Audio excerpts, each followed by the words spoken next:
Welcome, my dear friends. It's always a privilege to share these quiet moments with you. Today, I want to talk about something that weighs heavily on the hearts of many families: the reality of nursing homes. Now, before we begin, take a deep breath. This conversation may be challenging, but it's one worth having because knowledge can empower us to make better choices for our loved ones and, someday, even for ourselves. You know, we hear so much about nursing homes being a sanctuary for those in their golden years. A place that promises compassionate care, clean surroundings, and a supportive community.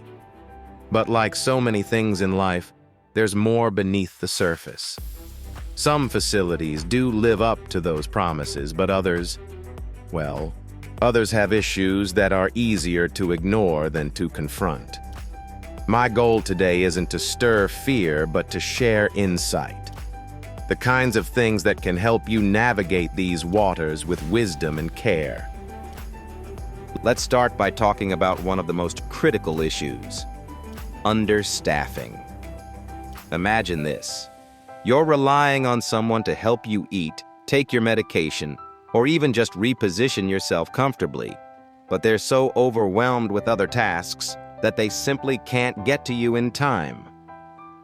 This is the harsh reality for many nursing home residents.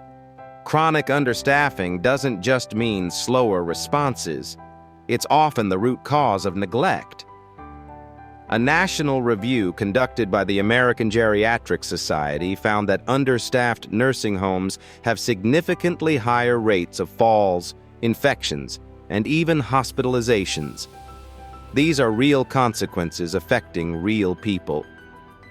I read about an elderly gentleman, Walter, whose family trusted his care facility, only to discover that his medications had been skipped multiple times, and he developed painful sores from sitting too long without assistance. You can imagine the heartbreak his family felt. But Walter's story isn't rare. It happens more often than we'd like to think. What can we do to ensure this doesn't happen to our loved ones? Well, when you visit a facility, pay attention to how the staff interact with residents. Are call lights being answered quickly?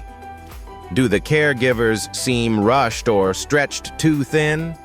Questions about staffing ratios might feel uncomfortable to ask, but they're crucial. And visiting at unexpected times can tell you a lot about what daily life is really like. Now, let's move to another concern: cleanliness. The simple dignity of a fresh environment. Most of us take that for granted, don't we? But in some nursing homes, poor hygiene is a hidden danger. Dirty linens, unclean bathrooms, even pest infestations. They put residents at risk, especially those with weakened immune systems. Outbreaks of pneumonia or gastrointestinal illness can spread like wildfire in unclean environments. I remember reading about a sweet woman named Eleanor, who went into a facility for short-term rehabilitation. Her family noticed a persistent odor in the hallways, but they were reassured it was nothing. Weeks later, Eleanor ended up hospitalized due to a respiratory infection caused by an unmaintained ventilation system. My heart aches for stories like these. Don't yours? Such suffering is entirely preventable. So when you visit a nursing home, take note of the small details. Do the hallways smell fresh and clean? Are residents bathed and well-groomed? A well-maintained environment isn't just about aesthetics, it's about health and human dignity. But the physical environment isn't the only challenge. There's an emotional toll that comes into play too. I need to talk about something that's hard to swallow: emotional and even physical abuse. It's devastating to imagine, isn't it? Yet it happens. Sometimes caregivers, overwhelmed with stress or exhaustion, lash out. Other times, residents with cognitive impairments find themselves treated not with patience or kindness, but with disdain. ignored, spoken to harshly, or even physically mishandled. There was a gentle soul, Harold, who moved into a facility after his mobility declined. Over time, his family noticed unexplained bruises, and he became fearful, hesitant to talk. It turned out that some caregivers had been handling him roughly, seeing him not as a person, but as a task. I can only imagine the heartbreak his family endured learning this. Here's where your vigilance matters most.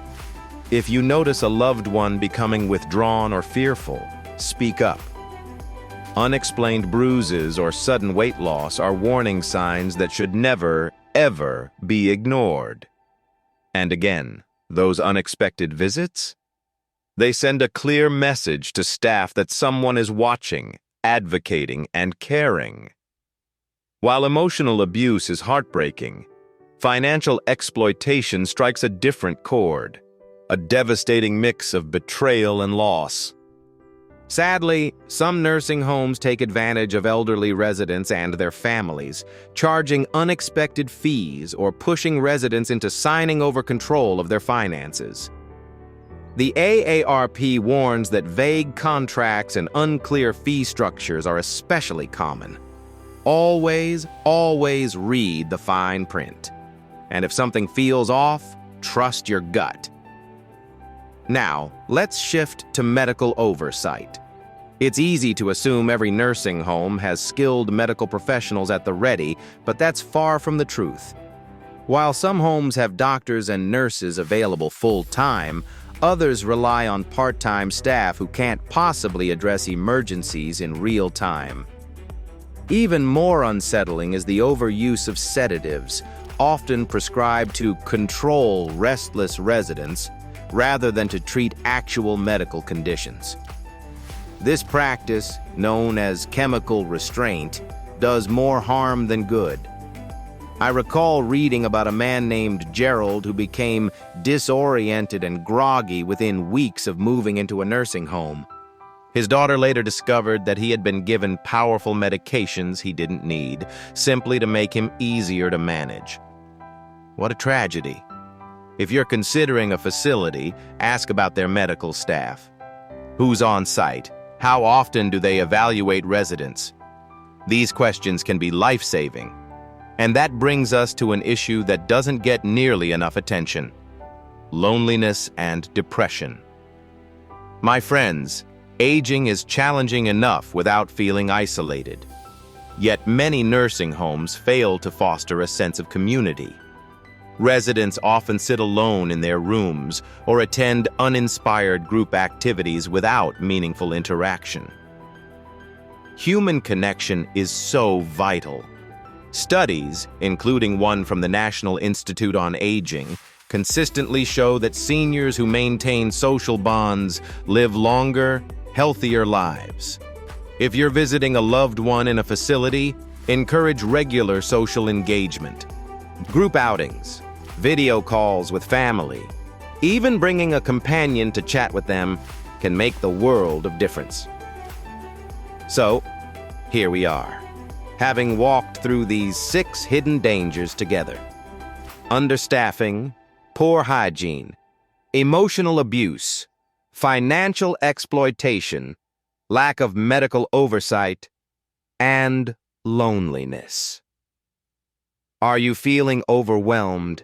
If so, let's take a moment. Deep breath in and out. This isn't about despair.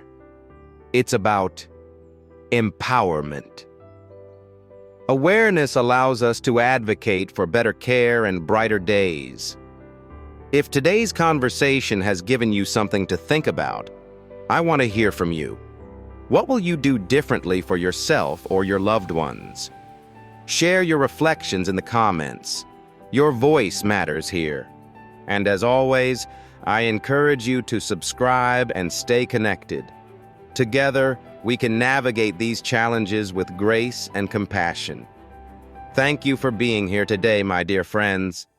Until next time, take care of yourselves and each other.